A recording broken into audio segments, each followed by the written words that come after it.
The Spiritborne is a new class coming to Diablo 4 with the upcoming Vessel of Hatred DLC, and we got to find out more about what really matters in a recent stream, the lore.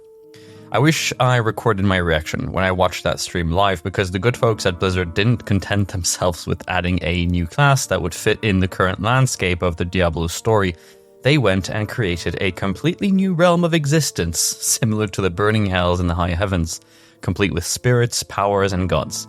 Yes, they added new gods to Diablo. Okay, let me break down and recap what we know so far about the lore coming with this new class. Let's start with the Spirit Realm.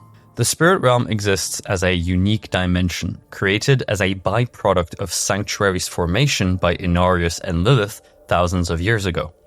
While angels reside in heaven and demons in hell, humans have the Spirit Realm.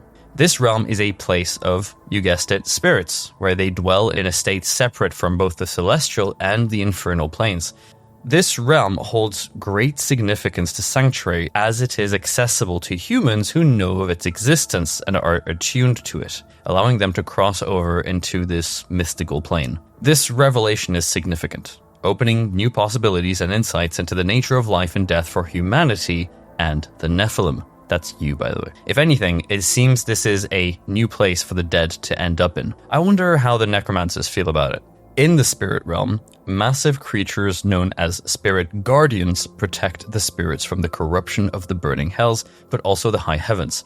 If you remember the Sin War, both fought each other for the control of Sanctuary through deceiving humanity. These Spirit Guardians are formed from the deep and powerful beliefs of humans. When people face survival challenges in the jungle and seek protection, for example, their intense belief manifests magically, creating these guardians. One point that is really important here is that during the stream, the Blizzard team confirmed that these entities are gods, which leads me to believe that they could be as powerful as a primeval, potentially. We'll see. The Spiritborne, which are the new class that we're going to be able to play in Vessel of Hatred, they commune with these Spirit Guardians. Their lives revolve around strengthening their bond with the spirit world and its protectors. To the Spiritborne, these guardians are more than just protectors, though. They are, as I said, gods. By summoning and channeling the power of these guardians, the Spiritborne maintain the balance within the spirit realm and ensure the spirits remain untainted by external corruption. Among the Spirit Guardians, there are 4 that stand out as playing key roles in the spirit realm. These guardians symbolize different virtues and strength and make them central to the beliefs and practices of the Spiritborne. And really what that means is that these 4 Spirit Guardians are going to be the way we play Spiritborne. So first of all, we've got the Jaguar, Rizoka. The Jaguar embodies courage, ferocity. It's a symbol of bravery and the fierce protection of the spirit world. The Spiritborne call upon the Jaguar for strength in times of adversity. From the footage that I've seen, the element of the Jaguar seems to be fire. Then we have the Centipede, Balazan. The Centipede represents balance and persistence. It signifies the importance of maintaining equilibrium and continuing onwards despite challenges. The Centipede's many legs symbolize the relentless march towards balance and stability. Again, looking at the footage, it looks like it's going to be all about poison, decay, that kind of stuff. Moving on, we've got the Eagle, Quatli. Known for awareness and finesse, this eagle embodies keen perception and graceful action. The Spiritborne look to the eagle for guidance. Watching the footage, it's all about electricity. And finally, we have my favorite, Gorilla, Wumba. The gorilla signifies protection and strength. It's a guardian of immense power and resilience. The Spiritborne summon the gorilla to shield them. This is the tank, right? So there you go. These are the 4 of the guardians, but they're not the only guardians. They're just the most prominent in the tradition. So now I want to talk to you about how the Spiritborne were created in the first place. Akarat holds a place of great importance in the history of the Spiritborne, the Spirit Realm, but also Sanctuary. Akarat is known as the prophet which led to the creation of the Zakarum Church. Akarat believed deeply in the potential and inner light of humanity. His journey following the light and its teachings began when he visited his mother's home in Nahantu, where he experienced a profound otherworldly sensation. Driven by curiosity and a sense of purpose, Akarat spent considerable time with Isevete, a like-minded individual equally intrigued by this mysterious feeling, who became his trusted acolyte. Together, they conducted thorough investigations and ultimately discovered the Spirit Realm, a place untouched by angels or demons. This realm was pure, offering a sanctuary for spirits free from the conflicts of heaven and hell.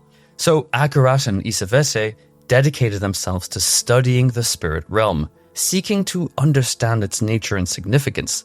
Finally, Akarat achieved a significant milestone by becoming the first human to cross into the Spirit Realm, bridging the gap between the physical and the spiritual world. Isevete, inspired by their discoveries and Akarat's journey, went on to found the Spiritborne. This group formed around the principles of connecting with the Spirit Realm and its guardians, continuing the legacy of exploration and communion that Akarat began. Their dedication to the Spirit Realm and the Guardians ensures that Akarat's legacy endures, influencing their practices and beliefs. The region of Nehantu is marked by its dark history, and we need to talk about it. There is a lot of history here with Mephisto.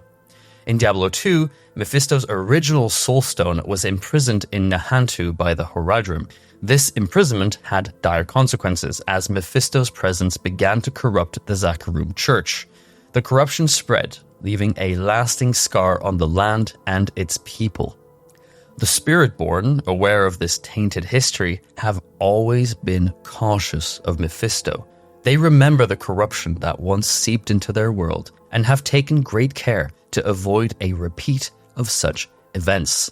This fear has kept the Spiritborne in the shadows, away from the forefront of conflicts involving Mephisto. Throughout the story of Diablo 4, the Spiritborne have maintained their distance from Mephisto, which would explain why we haven't seen them yet. This strategic retreat is driven by a deep-seated fear of history repeating itself. The memory of Mephisto's corruption remains vivid, and the Spiritborne are determined to protect the Spirit Realm from such influence above all. Their absence from the major battles against Mephisto is a calculated move, one born out of necessity rather than cowardice. By staying away, they aim to safeguard the purity of the Spirit Realm and prevent the spread of corruption that once plagued their lands. So at the end of Diablo 4's campaign, Neyrelle makes a crucial decision, right? To imprison Mephisto in a soulstone. Neyrelle sees this as the best course of action, believing Mephisto to be the greatest current threat to Sanctuary above his daughter Lilith. However, containing Mephisto within a soulstone is not a foolproof solution, as we've learned from Diablo 2. His malevolent essence begins to seep out of the artifact, slowly corrupting everything around it. Understanding the gravity of this danger, Neyrelle decides to take matters in her own hands. She leaves the safety provided by Lorath and the Horadrim to find a way to destroy the Soulstone and eradicate the evil within it. So this is everything up to the end of Diablo 4, plus a few weeks. Then, in the cinematic trailer for Vessel of Hatred, we find out that the journey brings Neyrelle to Nehantu, a region already scarred by its dark history with Mephisto, as I've mentioned. Her return, carrying the corrupted Soulstone, inadvertently brings new peril to the Spiritborne. Faced with the resurgence of Mephisto's influence, the Spiritborne find themselves with no choice but to rejoin the fight. Their previous strategy of remaining hidden and avoiding direct conflict is just no longer viable. The Spiritborne understand the magnitude of the threat Neyrelle now brings to their realm. Mephisto's corruption poses a direct threat to the Spirit Realm and the Guardians they are sworn to protect. To defend their world and uphold their sacred duties, the Spiritborne must confront this ancient evil once again. They're coming from a defensive position, if you know what I mean. And that is all the information we have about the story of the Spiritborne so far. Them being connected to Akarat is great, in my opinion. Akarat led to the founding of the Zakarum, and the idea that his teachings, mixed with the discovery of the Spirit Realm, led to a different class, faction, and plane of existence is a really fun idea. I can't stress enough how much of a shakeup this is for the story of Diablo. A completely new realm is kind of wild. I hope they do something good with it though, and don't leave it with the Spiritborne. This realm should explode in some way and affect the whole of Sanctuary. A part of me would have preferred to stay in the grimdark medieval aesthetics of Diablo 4, but I'm open to seeing where this DLC goes. They could have given us Crusaders, Paladins, but maybe that is still to come. Another shield-bearing class would be really welcome, wouldn't it? Fingers crossed. A part of me would have really enjoyed a bard class, by the way, or maybe a cloth-wearing priest, but that's just my preferred vibe right now. I'm excited for the Spiritborne and their Spirit Guardians, so how about you? What do you think? Let me know in the comments, and thank you so much for watching the videos. We'll see you very soon.